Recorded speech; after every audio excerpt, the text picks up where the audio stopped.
నమస్కారం. న్యాయసేవ కార్యక్రమానికి స్వాగతం.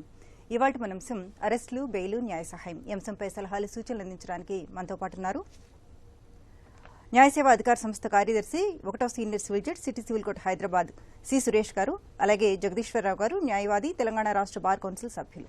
వారి విలువైన సలహాలు, సూచనలు స్వీకరిద్దాం. జడ్జి గారు, అసలు బెయిల్ అంటే ఏంటి? ఎలాంటి కేసుల్లో బెయిల్ వస్తుంది, ఎలాంటి కేసుల్లో బెయిల్ రాదు? బెయిల్ అనగా నేరారోపణ చేయబడిన వ్యక్తి జామీన్ ద్వారా బయటికి రావడం. కొన్ని సందర్భాల్లో జైలుకు వెళ్ళిన తర్వాత బెయిల్ తీసుకుంటారు, కొన్ని సందర్భాల్లో జైలుకు వెళ్లకుండానే యాంటిసిపేటరీ బెయిల్ను తీసుకుంటారు. మామూలుగా సిఆర్పిసిలో, ఇప్పుడున్న బిఎన్ఎస్ఎస్లో అందులోనే విభజన చేయబడి ఉంటుంది. ఏది బెయిల్ పొందదగిన నేరం, ఏది బెయిల్ పొందలేని నేరం అని. దానికి అనుగుణంగానే బెయిల్ ఇవ్వడం జరుగుతుంది. ఓకే, అసలు బెయిల్ తీసుకోవాలంటే ప్రొసీజర్ ఏంటండి? బెయిల్ తీసుకోవాలంటే మామూలుగా నేరారోపణ జరగమన్న వ్యక్తి అతని తరఫున కోర్టులో ఒక పిటిషన్ వేసుకొని, పలానా క్రైమ్ నెంబర్లో నా మీద నేరారోపణ చేయడం జరిగింది, నేను ఎప్పుడైనా కోర్టు వారు హాజరైనప్పుడు కానీ వస్తాను, అలాగే పోలీసు వాళ్ళకి ఇన్వెస్టిగేషన్కు సహకరిస్తాను, నా తరఫున జామీందారులను కూడా పెట్టుకుంటాను, మళ్ళీ నేరాలు చేయను అని ఒక పిటిషన్ పెట్టుకున్నట్టయితే జడ్జి గారు, మేజిస్ట్రేట్ గారు పరిశీలించి అది ఏ రకమైన నేరం, అతని మీద ఆరోపించబడిన నేరం తీవ్రతను బట్టి బెయిల్ వెంటనే ఇవ్వాలా, కొన్ని రోజుల తర్వాత ఇవ్వాలా అనేది నిర్ణయించడం జరుగుతుంది. ఓకే, లాయర్ గారు, అలానే బెయిల్ రావాలంటే ఎఫ్ఐఆర్, ఛార్జ్ షీటు వేస్తారంటారు కదా, అంటే అది వేయడం వలన వేయకపోవడం వలన తేడా ఏంటంటారు? ఎఫ్ఐఆర్ అంటే ఫస్ట్ ఇన్ఫర్మేషన్ రిపోర్ట్ అండి. ఫస్ట్ నేరం మోపిన విధంగా ఇమీడియట్గా పోలీస్ స్టేషన్ రిజిస్టర్ చేసేదాన్ని ఎఫ్ఐఆర్ అంటారు. ఎఫ్ఐఆర్లో అఫెన్సెస్ ఉంటాయి, మీ మీద అలిగేషన్స్ ఉంటాయి, దాంతోపాటు మీరు బెయిల్ జడ్జి గారు చెప్పినట్టు తర్వాత మీరు you go to for bail either magistrate court or district court or to high court as per the cognizance of the FIR. దాని తర్వాత పోలీస్ వాళ్ళు ఇన్వెస్టిగేషన్ చేసిన తర్వాత ప్రిపేర్ అయ్యేది charge sheet. So charge sheet bail FIR అయిన తర్వాత 60 days to 90 days లోపల charge sheet has to be prepared. And ఛార్జ్షీట్లో డీటెయిల్ ఇన్వెస్టిగేషన్ చేస్తారు. అందులో అక్యూజ్డ్ ఆయన స్టేట్మెంట్స్, మళ్ళీ సపోర్టింగ్ డాక్యుమెంట్స్, సపోర్టింగ్ ఎవిడెన్సెస్ తీసుకొని ఛార్జెస్ ఫ్రేమ్ చేసి దట్ ఛార్జ్షీట్ కోర్టుకు ఫైల్ చేస్తారు. ఆ ఛార్జ్షీట్ మీద కేసు ప్రొసీడ్ అవుతుంది. దాని తర్వాత అక్యూజ్డ్ గిల్టీ డిక్లేర్ అవుతాడా, కన్విక్ట్ అవుతాడా, the court will decide. Okay, ఒక కాల్ తీసుకుందాం అండి. కిషోర్ గారు, నల్గొండ నుంచి. Hello hello hello madam. Kishore గారు చెప్పండి. మేడం నమస్తే మేడం. నమస్తే అండి. మేడం ఈ బెయిల్ పొందే విషయంలో ఉచిత న్యాయ సేవ అని విన్నాను మేడం. అవునమ్మా. వాటి గురించి మాకు కొంత అవగాహన కొరకు ఫోన్ చేశారు. అంటే మీ మీద ఏమన్నా కేసెస్ ఉన్నాయా? మా కేసు కాదు మేడం, మా చుట్టాల గురించి మేడం. ఓకే, వాళ్ళ గురించి ఉచిత న్యాయవాది ఎలా అపాయింట్ చేస్తారు ఆ ప్రాసెస్ గురించి ఫోన్ చేస్తారు. ఓకే ఓకే జడ్జి గారు. న్యాయ సేవా సాధికార సంస్థ చట్టం 1987లో ఉన్న నిబంధనల ప్రకారం ఒక సంవత్సరాదాయం ఒక కుటుంబానికి 3 లక్షల రూపాయల లోపు ఉన్న ఎస్సీ ఎస్టీలు కానీ, మహిళలు కానీ, ఇట్లా కొన్ని వర్గాల వారికి ఉచిత న్యాయ సాయం అందిస్తుంది. అయితే నేరం చేసిన వ్యక్తులందరికీ చట్టం ముందు అందరూ సమానులే. ఈ డబ్బులు లేనంత మాత్రాన ఒక వ్యక్తి జైల్లో ఉండకూడని పరిస్థితిలో డబ్బులు లేనంత కారణం వల్ల జైల్లో ఉండకూడదు అనేది ఒక ప్రాథమిక సూత్రం. దానికి అనుగుణంగా ఈ న్యాయ సేవా సాధికార సంస్థ చట్టం తీసుకురావడం జరిగింది. రాజ్యాంగం ప్రజలకు సంక్రమించిన హక్కులు ఆర్టికల్ 39A ప్రకారం అందరికీ ఉచిత న్యాయ సాయం అందించడం జరుగుద్ది. ఎవరైనా కానీ వారికి సంబంధించిన వ్యక్తులు ఏదైనా జైల్లో ఉన్నట్టయితే మాకు ఈ బెయిల్ తీసుకునే శక్తి, ఆర్థిక స్తోమత ఇట్లాంటి లేదు, మాకెవరు లేరు అని ఒక దరఖాస్తు చేసినట్టయితే సంబంధిత కోర్టులో ప్రతి కోర్టులోని ఇప్పుడు న్యాయ సేవా సాధికార సంస్థ ఆఫీస్ ఉంటుంది. అక్కడి దగ్గర ఒక పిటిషన్ వేసినట్టయితే వారు ఉచితంగా ఒక న్యాయవాది గారిని ప్రభుత్వ ఖర్చులతో నియమించి వారికి తగిన న్యాయ సాయం వేయడం జరుగుద్ది. బెయిల్ పిటిషన్ వేయడం, ఎట్లా జామీని ఎట్లా తీసుకోవాలని చేయడం అట్లాంటివన్నీ ప్రతి సహాయం అందించడం జరుగుతుంది. కిషోర్ గారు మీ చుట్టాలు అన్నారు కదా, వాళ్ళది ఏం కేసు అండి? సివిల్ కేసా, క్రిమినల్ కేసా? విన్నాను madam, criminal case madam. Criminal case. అవును మేడం. ఓకే జడ్జి గారు, క్రిమినల్ కేసుకు సంబంధించి ఎలాంటి క్రిమినల్ కేసులను సివిల్ కేసులను ఈ ఉచిత న్యాయ సేవ అందించడం జరుగుతుంది. వారు కనుక న్యాయ సేవా సాధికార సంస్థలో ప్రతి కోర్టులో ఉండే ఈ ఆఫీస్లో ఒక అప్లికేషన్ కనుక పెట్టుకున్నట్టయితే ఒక న్యాయవాది గారిని నియమించి వీరికి సంబంధించిన బెయిల్ పిటిషన్ కోర్టులో దాఖలు చేసి జడ్జి గారి ముందు ఈ కేసు గురించి ఆర్గ్యుమెంట్ చేసేసి తర్వాత బెయిల్ తీసుకుంటారు. తీసుకున్న తర్వాత వీరికి మళ్ళీ తెలియపరిచి మీకు బెయిల్ వచ్చింది, 2 జామీందారులు తెచ్చుకోండి అంటారు. ఆ తర్వాత ఇంకా స్తోమత లేని సందర్భాల్లో 2 జామీందారు మొదలు ఒక్కళ్ళని, లేదు 10,000 రూపాయలు జామీను ఇవ్వాలని అడిగినప్పుడు అంత స్తోమత లేదంటే దాన్ని తగ్గిస్తానికి ఇంకో పిటిషన్, అట్లా వాళ్ళు బయటకు వెళ్లే వరకు కూడా సహాయం చేయడం జరుగుతుంది. ఓకే. అలానే బెయిల్ ఎన్ని రకాలండి? ఎన్ని రకాల బెయిల్స్ ఉన్నాయి? మామూలుగా బెయిల్ అంటే బెయిలబుల్ కేసు 436 CRPC పాత దాని ప్రకారం, తర్వాత 437లో మామూలుగా మేజిస్ట్రేట్ కోర్టులో వేసే బెయిల్, రెగ్యులర్ బెయిల్. అది కాక యాంటిసిపేట్ బెయిల్ అని 438 ప్రకారం ఉంటుందండి CRPC ప్రకారం. అది మాత్రం ఓన్లీ సెషన్స్ కోర్టులో, హైకోర్టులో వేయాల్సి ఉంటుంది. ఓకే. అలాగే మీరు ఇందాక అన్నారు కదండి, కొన్ని కేసుల్లో బెయిల్ వస్తుంది, కొన్ని కేసుల్లో బెయిల్ రాదు అని చెప్పేసి. ఎలాంటి కేసుల్లో బెయిల్ వస్తుంది, ఎలాంటి కేసుల్లో బెయిల్ రాదు? CRPCలో ఇప్పుడున్న BNSSలో కానీ అందులో డివైడ్ చేసి ఉంటుంది ఏది బెయిలబుల్, ఏది నాన్ బెయిలబుల్ అనేది. ఈ IPC BNS సంబంధించిన ఏ నేరానికైనా అదే ఫాలో కావాలి. అది కాకుండా బయట యాక్ట్స్ ఉంటాయి, మైనర్ యాక్ట్స్ అని, ఒక SCST యాక్ట్ కానీ, ఎక్సైజ్ యాక్ట్ కానీ, ఫారెస్ట్ యాక్ట్ కానీ, ఇట్లాంటి ఎన్నో రకాల చట్టాలు ఉంటాయి. వాటిలోనే ఆ చట్టంలోనే చెప్పబడుతుంది ఏది బెయిల్ పొందొచ్చు, పొందదగినది, ఏ నేరం బెయిల్ పొందదగనిది. అంటే తీవ్రతను బట్టి ఉంటుంది. ఒకవేళ ఆ చట్టంలో కనుక ఏమీ చెప్పలేకపోతే 3 సంవత్సరాల లోపు ఉన్న జైలు శిక్ష వరకు ఉన్న వాటికి బెయిలబుల్గా, 3 నుంచి 7 ఉన్న వాటన్నిటికీ నాన్ బెయిలబుల్గా మనం తీసుకోవచ్చండి. మైనర్ యాక్ట్ సంబంధించి, స్పెషల్ యాక్ట్ సంబంధించి. అదే IPCలో అంటే ఇప్పుడున్న BNSలో ఉన్న నేరాలు అయితే మాత్రం ఇప్పుడున్న BNSS ప్రకారమే అందులో బెయిల్ ఉంటే bailable, non bailable non bailable. Okay. పర్టికులర్గా అసలు ఎలాంటి కేసెస్లో బెయిల్ రావడానికి అవకాశం లేదండి? బేసిక్గా నేర తీవ్రత ఎక్కువ ఉండి, అంటే యావజ్జీవ శిక్ష, మరణ శిక్ష, 10 సంవత్సరాలు 7 సంవత్సరాల కంటే ఎక్కువ శిక్ష ఉన్న నేరాలకు ఎక్కువ శాతం నాన్ బెయిలబుల్, అంత తొందరగా బెయిల్ రాదు. ఒకటి మళ్ళీ మళ్ళీ నేరాలు చేస్తుంటారు. కొన్ని సందర్భాల్లో దొంగతనానికి 3 సంవత్సరాలు జైలు శిక్ష ఉంటుంది, కానీ అతను మళ్ళీ మళ్ళీ చేస్తూనే ఉంటాడు. అట్లాంటి వారికి తొందరగా బెయిల్ లేరు. బేసిక్గా రూల్ ఏంటంటే మనది వెల్ఫేర్ స్టేటు, మన దగ్గర ఎవరినైనా జైల్లో ఉంచాలనేది ప్రభుత్వ లక్ష్యం కాదు, ప్రజల్లో పరివర్తన తీసుకురావడం అనేది మన చట్టం యొక్క ముఖ్య ఉద్దేశం. కాబట్టి bail is rule, jail is an exception. అన్ని కేసులు బెయిల్ ఇవ్వాలనేది ఒక రూలు. కానీ వాడు మళ్ళీ మళ్ళీ నేరాలు చేస్తున్నాడు కానీ, సాక్షులను బెదిరిస్తాడని కానీ, లేకపోతే ఇన్వెస్టిగేషన్కు ఆటంకపరుస్తాడని కానీ, లేకపోతే పారిపోతాడని కానీ, ఇట్లాంటి సందర్భాలు తప్ప మిగిలిన సందర్భాలు బెయిల్ పొందవచ్చు. ఓకే. లాయర్ గారు, అలానే ఛార్జ్ షీట్ 90 రోజుల్లోగా వేయాలి అంటారు కదా, ఏంటండి? వేయకపోతే ఏమవుతుంది? ఛార్జ్ షీట్ 90 days లోపల వేయకపోతే అండి దట్ అక్యూజ్డ్కు రైట్ వస్తుంది బెయిల్ తీసుకోవడానికి. సో 60 days to 90 days లోపల depends on the gravity of the offence charge sheet has to B filed. Charge sheet వేయకపోతే ఒకవేళ అక్యూజ్డ్కు బెయిల్ రాకపోతే యాజ్ ఎ రైట్ ఈ can ask the court for grant of bail. So charge sheet 60 days to 90 days లోపల it has to B filed. Okay. అలాగే ముందస్తు bail అంటే ఏంటండి? Anticipatory bail. Anticipatory bail provision 438 అండి CRPC. సో దాని ప్రకారము ఒకవేళ ప్రీ అరెస్ట్ బెయిల్ కూడా అంటారు. యాంటిసిపేటరీ బెయిల్ ఎప్పుడు ఒకవేళ if the accuse doesn't want to get him arrested, so you can approach to the district court or to the హైకోర్టుకు anticipatory bail పోవచ్చు.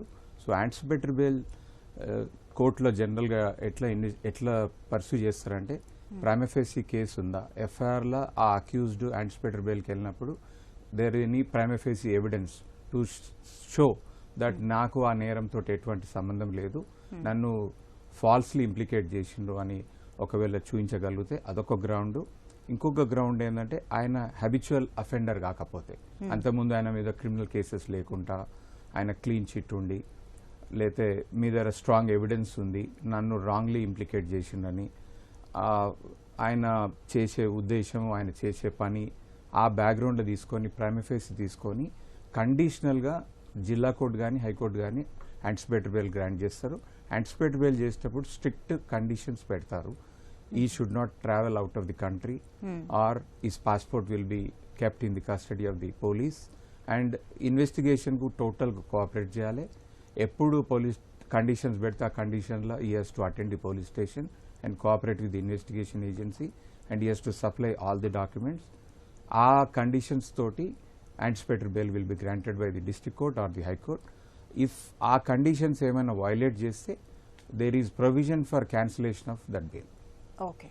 So in that event anticipatory bail will be involved, and in usual cases like rape cases, like murder cases, POCSO attempt case, POCSO cases, itlanti caselalla the court will not easily grant anticipatory bail to anybody unless there is any strong prima facie evidence that nannu wrongly implicate chesindru, abate chesindru, nannu abatement lo chesindru. So atlanti remote chances unte the court may consider, but in usual courses serious offences ఉన్న దాంట్లో court will not grant anticipatory bail either by the district court or by the high court. Okay, call తీసుకుందాం అండి. విజయవాడ నుంచి నిర్మల్ గారు. Hello hello Nirmal గారు, నమస్తే అండి, చెప్పండి. నాకు లాయర్ నోటీస్ వచ్చింది, నాకు తెలియక రిజిస్టర్ చేశాను. ఓకే. అసలు తీసుకోవాలో మానాలో నాకు ఈ స్థాయికి నాకు అవసరం రాలేదు, నాకు తెలియదు ఏం తెలియదు. దేనికి సంబంధించిందమ్మా? నాకు విషయం తెలిసింది ఏంటంటే మేము నలుగురు అక్క చెల్లెళ్ళాం, నాన్న వీలునామా రాశారు. ఓకే. దానికి వీలునామాని వాళ్ళు చదువుకొని అది ఫేక్ అని. అంటే మీ మీద ఏమన్నా కేసు పెట్టారా? నేను పెట్టలా, ఆవిడే పార్టీస్ నేయమని మా చెల్లెలు గారు నాకు లాయర్ నోటీస్ ఇచ్చింది. ఓకే. మీకు అరెస్ట్ వారెంట్ ఏమన్నా వచ్చిందమ్మా? మీకు అరెస్ట్ వారెంట్ ఏమన్నా వచ్చిందా? మామూలుగా లాయర్ నోటీస్. ఈ రోజు మనం మాట్లాడుకుంటుంది అరెస్టుల గురించి అమ్మా, బెయిల్ గురించి మాట్లాడుకుంటున్నాం. జడ్జి గారు, ముందస్తు బెయిల్కి ఎలా అప్లై చేసుకోవాలి? ముందస్తు బెయిల్ అంటే ఇప్పటికి అరెస్ట్ కాలేదు, ఆ రోజు నాటికి అతని మీద నేర ఆరోపణ చేయబడింది, ఎఫ్ఐఆర్ అయింది. లేదు, కొన్ని సందర్భాల్లో ఎఫ్ఐఆర్ కూడా కాలేదు, కానీ ఏదో పొలిటికల్ ఇన్ఫ్లుయెన్స్ కానీ లేకపోతే ఇంకో రకం కానీ నా మీద అవతల పక్షం వారు కేసు పెట్టే అవకాశం ఉంది అని చెప్పి అతనికి అనుమానం ఉన్నప్పుడు దగ్గరలో ఉన్న జిల్లా కోర్టు కానీ లేకపోతే హైకోర్టు వారి దగ్గర కానీ ఆయన పిటిషన్ వేసుకోవచ్చు. ఇట్లా మా ఇద్దరికి మధ్యలో గొడవలు ఉన్నాయి, అతను ఇన్ఫ్లుయెన్స్ ఉన్న పర్సను, నా మీద కేసు పెట్టే అవకాశం ఉంది. లేదు, ఆల్రెడీ నా మీద ఎఫ్ఐఆర్ చేశారు, కానీ ఆ నేరానికి నాకేం సంబంధం లేదు, మీరు ఎప్పుడు కోరితే అప్పుడు నేను ఇన్వెస్టిగేషన్ సహకరిస్తాను, నన్ను ఇప్పుడు అరెస్ట్ చేయకండి అని చెప్పి అతను పిటిషన్ వేసుకోవచ్చు. అప్పుడు ఏంటంటే జడ్జి గారు, జిల్లా జడ్జి గారు కానీ హైకోర్టు వారు కానీ అతని మీద ఉన్న అసలు నేరారోపణ అయింది, అతను చెప్పిన దాంట్లో వాస్తవం ఎంత ఉందని ఆలోచించి బెయిల్ పరిశీలించే అవకాశం. ఓకే. అలాగే జడ్జి గారు, పోలీస్ కస్టడీ అంటే ఏంటి, జ్యుడిషియల్ కస్టడీ అంటే ఏంటి, రెండింటికి తేడా ఏంటంటే? పోలీస్ కస్టడీ అంటే మామూలుగా ఒక వ్యక్తిని అరెస్ట్ చేసిన తర్వాత 24 గంటలలోపు కోర్టు ముందు ప్రవేశపెట్టాలి. అది రాజ్యాంగంలో చెప్పబడింది, అట్లాగే సిఆర్పిసిలో బిఎన్ఎస్ఎస్లో కానీ చెప్పబడింది. బేసిక్గా ఇంకా ఇమ్మీడియట్గా పంపించాలి, కానీ ఏదైనా కుదరని పక్షంలో మ్యాక్సిమం టైం 24 గంటలు ఇచ్చారు. కానీ పోలీసు వారికి ఇన్వెస్టిగేషన్ కంప్లీట్ కాలేదు 24 గంటల్లో. మరి రాజ్యాంగం చెప్పిన ప్రకారం 24 గంటల్లో కోర్టులో ప్రొడ్యూస్ చేశారు. వెంటనే జడ్జి గారు మామూలుగా జైలుకు పంపిస్తారు. ఆ జైల్లో ఉండేది జ్యుడిషియల్ కస్టడీ. అయితే ఇన్వెస్టిగేషన్ కంప్లీట్ కాలేదు కాబట్టి మేము ఇంకా అతను తీసుకెళ్ళాలి మా కస్టడీలోకి, ఎక్కడెక్కడ అతను నేరాలు చేశాడు, దొంగ సొత్తు ఎక్కడ దాచిపెట్టాడు, లేకపోతే ఇంటర్మీడియట్ మెటీరియల్ ఏదైనా అతని దగ్గర నుంచి ఇంకా స్వాధీనపరచుకునే అవసరం ఉంది, ఫర్దర్ ఇన్వెస్టిగేషన్ అతనికి మా కస్టడీ అవసరం అని పోలీసు వారు పిటిషన్ వేసుకున్నప్పుడు పరిశీలించి అందులో ఏం అవసరం, అసలు అతన్ని తీసుకోవాల్సిన అవసరం ఉందా లేదా అని జడ్జి గారు పర్మిషన్ ఇస్తారు. అప్పుడు అది పోలీస్ కస్టడీ. అది 3 రోజులు కానీ వారం రోజులు కానీ వాళ్ళు పోలీసు వాళ్ళు కోరిన మేరకు ఆ పరిస్థితిని బట్టి ఏ కేసు దానికి ఎన్ని రోజులు కస్టడీ అవసరం అనేది పరిశీలించడం జరుగుతుంది, దాన్ని బట్టి ఇస్తారు. ఓకే, ఒక కాల్ తీసుకుందాం అండి. హైదరాబాద్ నుంచి భాస్కర్ రెడ్డి గారు. హలో మేడం, నమస్కారం మేడం. నమస్తే అండి, చెప్పండి. మేడం, ఇది మాది ఒకటి SC/ST కేసు అయింది ఒకటి. ఓకే, అయితే అది ల్యాండ్ అంటే మేము అసైన్ ల్యాండ్ వాళ్ళకి వేరే ఎస్సీ వాళ్ళ ల్యాండ్ ఉంటే మేము అక్కడ రోడ్ వేస్తే వాళ్ళు SC/ST కేసు పెట్టారు అన్నమాట. ఓకే, అయితే మేము అది ఆ SC/ST కేసు మాకు అక్కడ రోడ్ లేదు, పర్మిషన్ లేదు, కానీ మాకు అవసరం ఉంది, రోడ్ వేస్తున్నాం. వాళ్ళు పెట్టిన కేసుని మేము అంటే ఆల్రెడీ FIR అయింది, ఫైనల్ రిపోర్ట్ కూడా వేశారు SCP గారు. వాళ్ళు దీనికి ఏమైనా మేము బెయిల్ కోసం వెళ్ళాల్సి ఉంటుందా మాకు? లాయర్ గారు, మీది కేసు ఛార్జ్ షీట్ ఫైల్ చేశారండి? ఛార్జ్ షీట్ చేయలేదు సార్, ACP ఫైనల్ రిపోర్ట్ వేయించాం. ఫైనల్ రిపోర్ట్ వేస్తే FIR. There is no charges అన్నట్టు. ఓకే, అంటే వాళ్ళ కేసు అది రీఓపెన్ అయింది సార్ మళ్ళీ కోర్టులో. ప్రొటెస్ట్ పెటిషన్ వేసింది వాళ్ళు. ఫైనల్ ప్రొటెస్ట్ పెటిషన్ వేసింది. ఫైనల్ రిపోర్ట్ కి ప్రొటెస్ట్ వేసి వాళ్ళు రీఓపెన్ చేయించారు వాళ్ళు. అదే ప్రొటెస్ట్ పెటిషన్ లో మీరు దాన్ని ఇప్పుడు court will take cognizance. Okay, court will now take the cognizance whether protest petition వ్యాలిడా లేకపోతే ఫైనల్ రిపోర్ట్ కరెక్టా అనేది. అంటే అది ఎందుకంటే SC/ST యాక్ట్ లో ఎక్స్ప్లాయిటేషన్ ఉందా లేకపోతే జెన్యూన్ SC/ST యాక్ట్ సెక్షన్ అది కేసు అనేది ఇన్వెస్టిగేట్ చేసిన తర్వాత పోలీస్ ఐదర్ ఇన్వెస్టిగేషన్ కరెక్ట్, వాళ్ళు పెట్టిన కేసు కరెక్ట్ అంటే ఛార్జ్ షీట్ ఫైల్ చేస్తుంది. అది జెన్యూన్ కేసు కాదు, రాంగ్ కేసు అంటేనే ఫైనల్ రిపోర్ట్ వేస్తారు. ఫైనల్ రిపోర్ట్ ప్రొటెస్టేషన్ ఇప్పుడు ప్రొటెస్ట్ పెటిషన్ ఆర్డర్ల ఇప్పుడు కోర్టులో మీరు కంపల్సరీ వెళ్ళాల్సి ఉంది. ఇప్పుడు court will decide whether the protest would be dismissed or allowed. Okay అండి. అలాగే లాయర్ గారు, నేరం మోపబడిన వ్యక్తికి ఎన్ని రోజుల్లో బెయిల్ ఇవ్వాలి అనే కండిషన్ ఏమన్నా ఉందంటారు? ఎన్ని రోజుల్లో కంపల్సరీ ఇవ్వాలి అని? యూజువల్గా అండి కాగ్నిజబుల్ అఫెన్స్లో అయితే ఇమీడియట్గా బెయిల్ వస్తుంది. నాన్ కాగ్నిజబుల్ సీరియస్ అఫెన్సెస్ ఉంటే 60 days to 90 days 60 days లోపల రావాలండి. So gravity of the offence కూడా మోస్ట్ ఇంపార్టెంట్ ఉంటుంది. సో యూజువల్గా ఇప్పుడు రేప్ కేసెస్ ఉన్నాయి, మర్డర్ కేసెస్ ఉన్నాయి. 60 days to 90 days లోపల there are chances to get the bail. Bail is not mandatory, but bail is like a rule. So యూజువల్గా అదే ఉంటుంది. ప్లస్ ఇప్పుడు కొత్త సెక్షన్స్ వచ్చినాయి, 35(3) ఆఫ్ BNSS, మళ్ళీ 41A ఆఫ్ CRPC, రెండు సేమే. ఆ సెక్షన్ ప్రకారం if the punishment is less then 7 years, Arnesh Kumar versus state of BR judgement ప్రకారము కోర్ట్ అరెస్ట్ చేయరు. అరెస్ట్ చేయకుండా police will issue a notice to accused will have to reply to that. దాని ప్రకారము no arrest ఉంటుంది. Of the offence punishment 7 years above ఉంటేనే then you have to go for bail. And bail mali it's a purely discretion, though Article 21 provides right to any accused person to take the bail, like a rule of the bail is like a rule, but jail is an exceptional. So judge garu cheppinattu. So dan prakaramu 7 years lopal aithe meeku 41 CRPC notice serve aitadi. daniki meer reply iche avakasham untadi. reply ichinaka police will investigate chesaru. investigate chesinaka they will file the charge sheet. Okay, judge గారు, అలానే ఒక వ్యక్తి మీద ఒకటి కంటే ఎక్కువ కేసులు నమోదైనప్పుడు bail పొందే అవకాశం ఉంటుందా? జనరల్గా ఒకటి కంటే ఎక్కువ నేరాలు చేసినప్పుడు తొందరగా బెయిల్ ఇయ్యరండి. ఎందుకంటే అతను వదిలేస్తే మళ్ళీ మళ్ళీ చేసే అవకాశం ఉంది. మామూలుగా bail is rule, jail is extra అయినప్పటికీ ఇట్లా సందర్భాల్లో అంత తొందరగా బెయిల్ ఇవ్వరు. వాళ్ళకి యాంటిసిపేటరీ బెయిల్ వచ్చే అవకాశం ఉంటుందంటారా? వాళ్ళకి యాంటిసిపేటరీ బెయిల్ కూడా తొందరగా రాదండి, వచ్చే అవకాశం కొంచెం తక్కువ.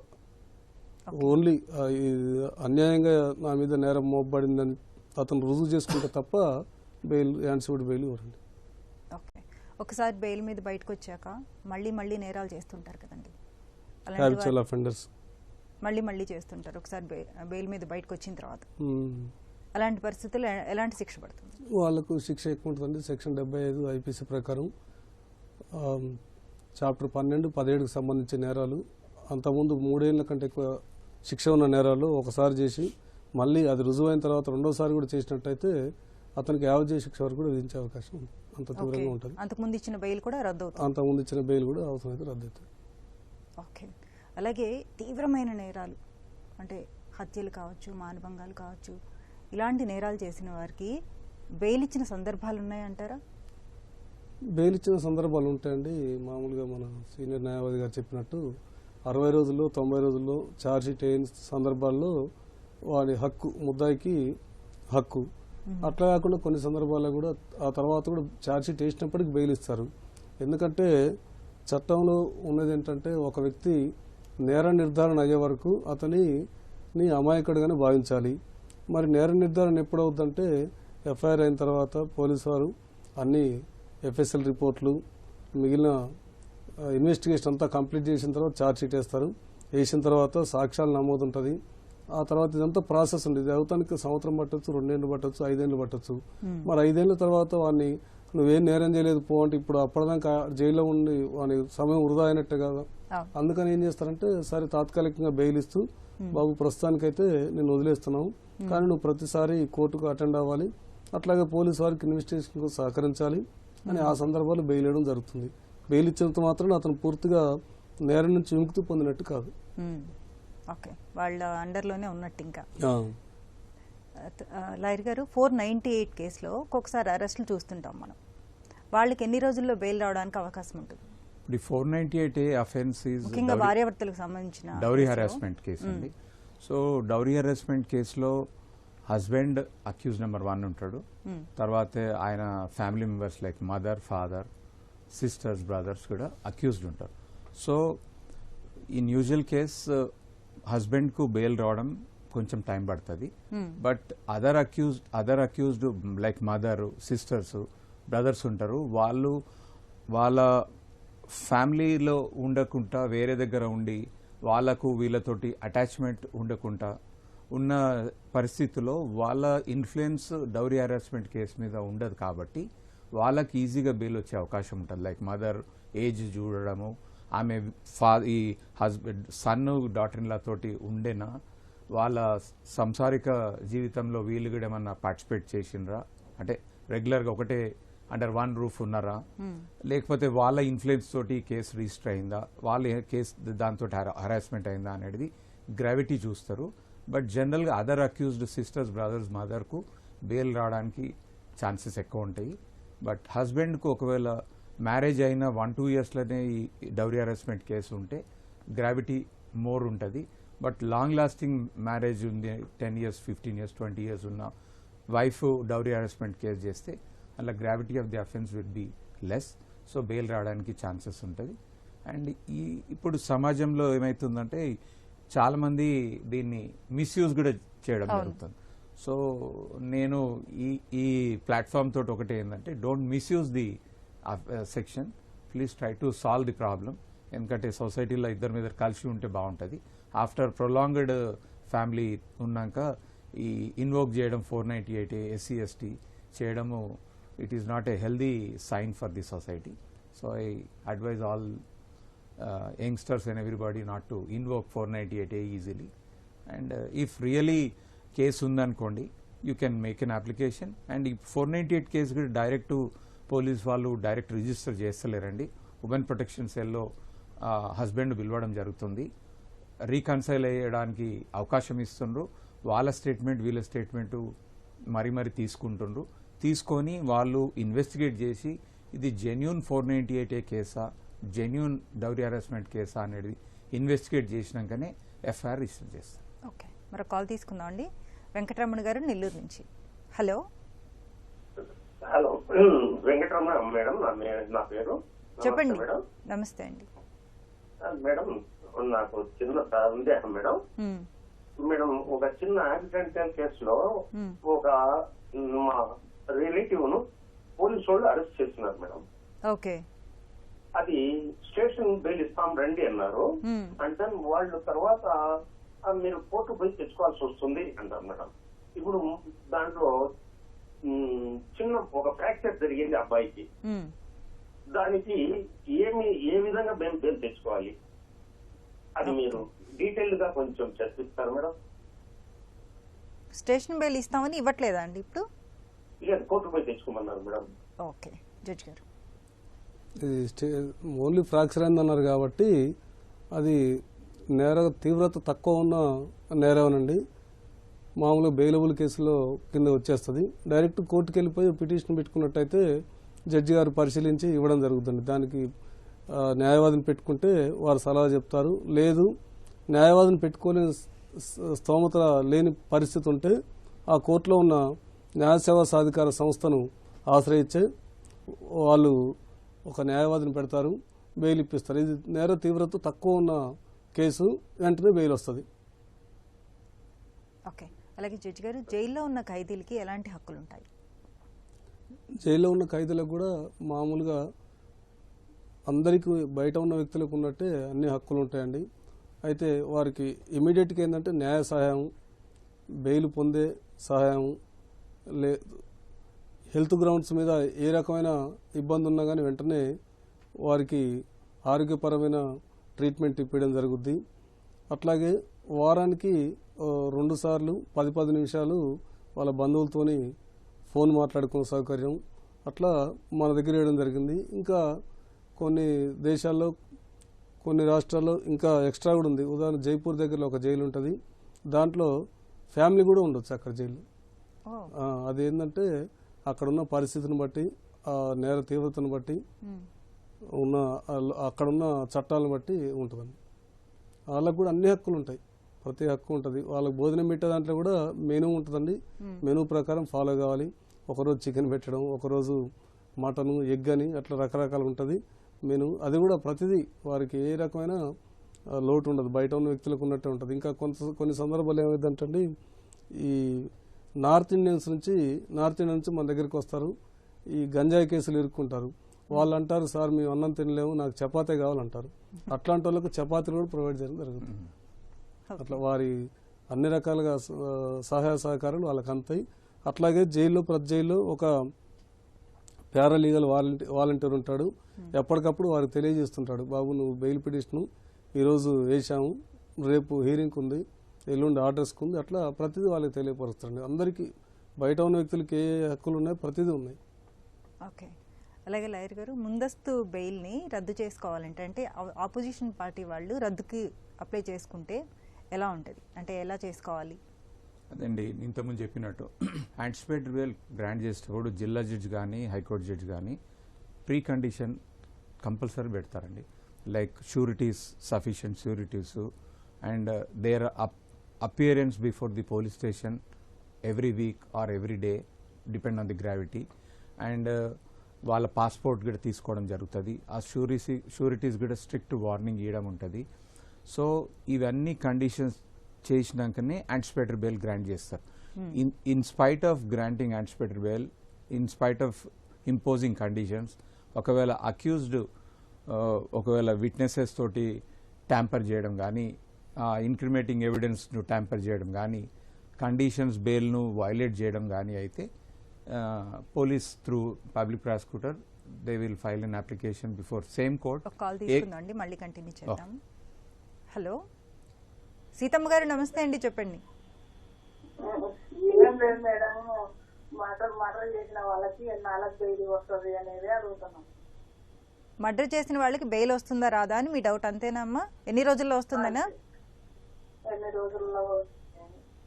ఓకే జడ్జి గారు, ఛార్జ్షీట్ వేయకపోతే మాత్రం 90 రోజుల తర్వాత అది మీ హక్కు అండి, తప్పకుండా బెయిల్ వస్తుంది. ఒకవేళ ఛార్జ్షీట్ వేస్తే మాత్రం అది నేర తీవ్రతను బట్టి, అతనికి గతంలో ఉన్న నేర చరిత్రను బట్టి అన్ని పరిగణలోకి తీసుకుని జడ్జి గారు పరిశీలిస్తారు. ఛార్జ్షీట్ వేయకపోతే మాత్రం 90 రోజులు, తప్పకుండా 90 రోజులు కాక 91 రోజు హక్కు బెయిల్ తీసుకోవడం అనేది. ఓకే లాయర్ గారు, ఇంతకుముందు మనం మాట్లాడుకుంటున్నాం anticipatory bail. So anticipatory bail ఏదైతే కోర్టు గ్రాంట్ చేస్తుందో, either district court or high court, అదే కోర్టులో పీపీ క్యాన్సిలేషన్ ఆఫ్ బెయిల్కి వేస్తే క్యాన్సిలేషన్ ఆఫ్ బెయిల్ గ్రాంట్ చేస్తే, ఒకవేళ గ్రౌండ్స్ సబ్స్టాన్షియేట్ చేసి ఆయన యాంటిసిపేటరీ బెయిల్ ఇచ్చిన కండిషన్స్ వైలేట్ చేసిండు అనేది సబ్స్టాన్షియేట్ చేస్తే there are chances to cancel the pre arrest bail కూడా మేడం. దాని మీద ఒకవేళ ప్రీ అరెస్ట్ బెయిల్ క్యాన్సిల్ చేస్తే దాని మీద హైకోర్టుకి వెళ్ళి you can ask for stay. Okay, thank you so much అండి. ఇప్పటివరకు మనం అరెస్టులు, బెయిలు, న్యాయ సహాయం ఈ అంశంపై సలహాలు, సూచనలు స్వీకరించాం. వచ్చే శనివారం 9:30 న్యాయసేవ కార్యక్రమంలో మళ్ళీ కలుసుకుందాం. అంతవరకు సెలవు. నమస్కారం.